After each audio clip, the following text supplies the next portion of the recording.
Yo les experts, ici le capitaine Marco Reus. J'espère que vous n'êtes pas blessés. Moi, je ne suis pas blessé. Je suis devant vous aujourd'hui pour vous débriefer le match du Real Madrid contre Retafe. Et pour les habitués de la chaîne, vous l'aurez bien remarqué, je ne suis pas dans mon décor habituel. J'ai dû faire un voyage imprévu pour le coup. Et c'est pour ça aussi que je n'ai pas fait le débrief du Barça de la semaine dernière. Certains supporters du Barça m'en ont tenu rigueur. Je m'en excuse vraiment, mais ce n'était clairement pas de ma faute. Donc là, je suis vraiment pas dans mon décor habituel, mais bon, c'est pas ça que vous êtes venu voir. Vous êtes venu entendre le débrief du match et c'est de ça qu'on va parler. Donc le Real Madrid qui affrontait aujourd'hui Retafe. Le Real Madrid qui a gagné ses 3 matchs précédents, ses 3 premiers matchs de championnat, toujours avec un but de Bellingham à chaque match et même 2 buts à la deuxième journée. Donc Bellingham, il en était à 4 buts en 3 matchs. Donc l'homme fort de ce début de saison en Liga, c'est clairement lui. Et aujourd'hui, on espérait qu'il puisse prouver encore une fois de plus qu'il est dans ce début de saison tonitruant, qu'il va continuer sa lancée parce que je sais que c'est là où beaucoup le piègent. Énormément de gens le piègent sur le fait s'il aura la continuité dans ses performances ou pas. Et donc, on a eu la réponse cet après-midi. Le Real privé de Vinicius qui s'est blessé lors du dernier match devait composer sans lui. C'est donc Rosselló qui a été préféré à la place du Brésilien.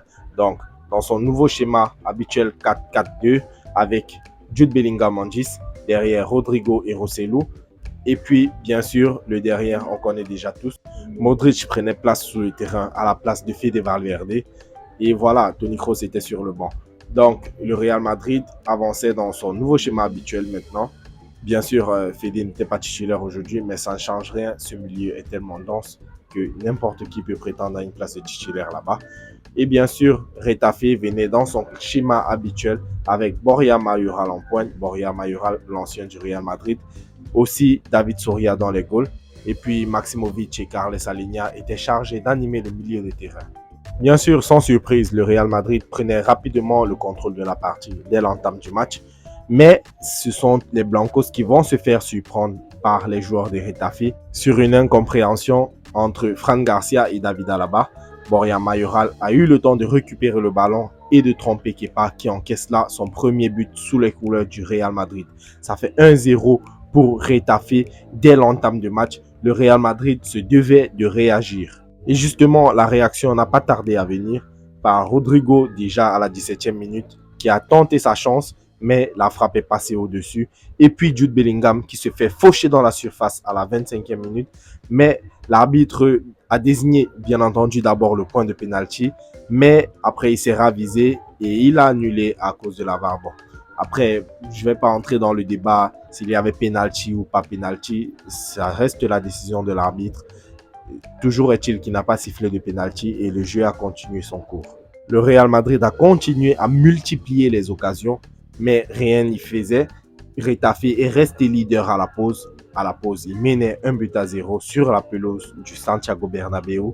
C'était stupéfiant parce que, en vrai, à vrai dire, dans le jeu, ils n'ont franchement rien produit de très intéressant. Et on sentait qu'il manquait de l'impact au milieu de terrain. Il manquait la présence de Enes Onyal. Enes Onyal, le joueur turc de Retafe, le 10, le maestro. Il n'était pas là aujourd'hui et ça se ressentait dans l'animation offensive de l'équipe. C'était vraiment très pauvre et franchement, à part cette incompréhension qu'il y a eu dans la défense du Real Madrid, je n'ai vu à aucun moment du match en fait comment ils auraient fait pour marquer un deuxième but. Franchement, c'était tellement pauvre. Et justement, face à cette pauvreté dans le jeu de Retafe, le Real Madrid n'allait pas tarder à revenir au score dès l'entame de la seconde période, à la 47e minute. Suite à un cafouillage dans la défense, Luka Modric décalait un ballon extérieur à Rosselló qui pouvait ajuster le gardien à bout portant. Ça fait un but partout pour le Real Madrid et Retafe. À noter que Rosselló, franchement, autant je l'ai critiqué, beaucoup critiqué la semaine dernière, parce que suite à la blessure de Vinicius, il n'a franchement rien apporté dans le match. Autant aujourd'hui, il a vraiment été présent dans le jeu. Il a joué son jeu, il a joué sa partition à fond. Et je l'ai trouvé franchement bien dans son rôle de neuf parce que la semaine dernière, autant je l'ai critiqué parce qu'il essayait de jouer un football à la Karim Benzema.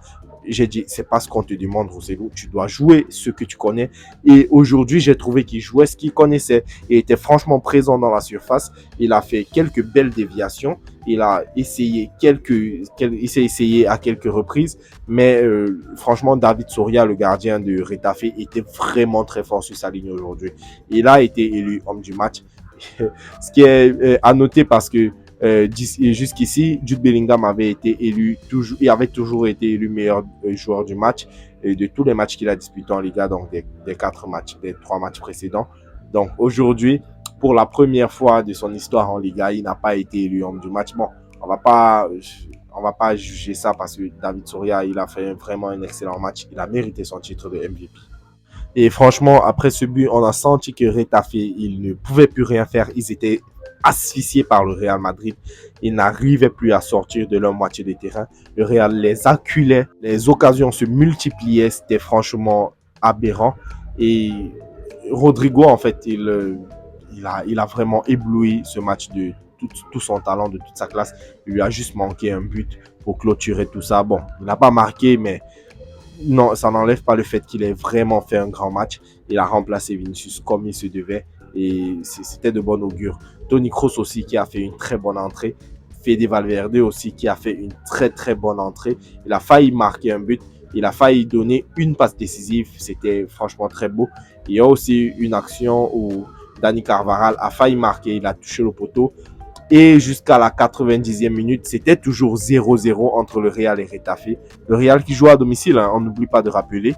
Et c'est au bout du temps additionnel, à la 90e plus 5, que Jude Bellingham arrive à trouver la faille dans la défense de Retafe suite à une frappe lointaine de Lucas Vazquez qui a été repoussé par David Soria. Jude Bellingham, il était bien placé devant le gardien. Voilà, il a juste eu à ajuster et ça fait 2-1 pour le Real Madrid. Le match se terminera comme ça, sur ce score de 2-1. Ça fait 4 victoires en 4 matchs pour le Real Madrid qui est solide leader de cette Liga.